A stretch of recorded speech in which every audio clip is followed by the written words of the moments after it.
Let's take that step in the new direction. Call it a course correction.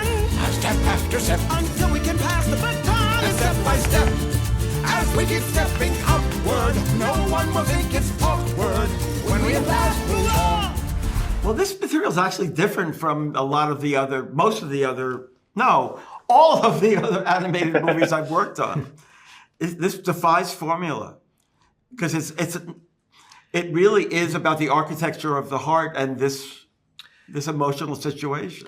You know, it looks like a fairy tale and it feels like a fairy tale and it's as fun as a fairy tale, but it's really about a fairly complex family dynamic. And plot-wise, it adheres very closely to what families go through and how they deal with this kind of a situation.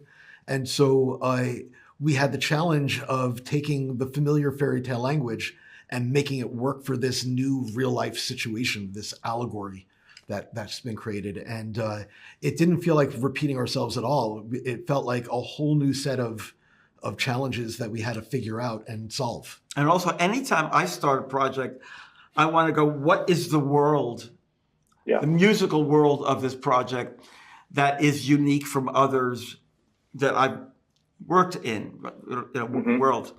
So, and that was a challenge, again, with this one, because it is basically, we're pulling from all different influences. You know, we're in a fantasy world that doesn't exist and doesn't, correlate with an existing place on Earth. So what does that sound like? And what we did was we took some bits and pieces from lots of different musical traditions, a little bit of Spanish and a little bit of Latin and a little bit of Bollywood, and kind of mixed it together into what we hope feels like the sound of Lumbria, its own thing.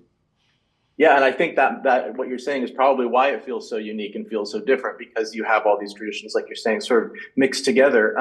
I know the project was in development for a while. Was there any particular song that changed the most as you were developing your new songs? Well, the song that had the most versions, I think, was the song that ended up being My Parents Are Monsters. But that also, the DNA of what made that song tick musically was a constant that we could go back to, that we were able to pull threads from. Yeah, I mean, unlike many fairy tale films, this is not based on an existing story. This is an entirely original story. And so while we were creating the score, we were working hand in hand with the filmmakers to solve, what is this and how do we tell it?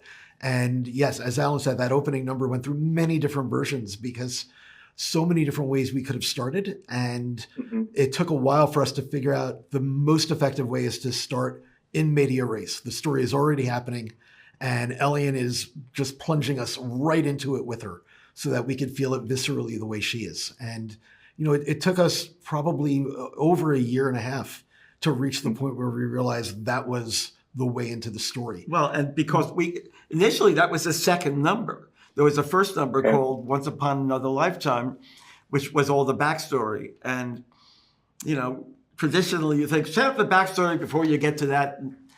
And it just was dragging. And we said, the greatest ability you could have as a songwriter for musical theater is the ability to go, throw it away.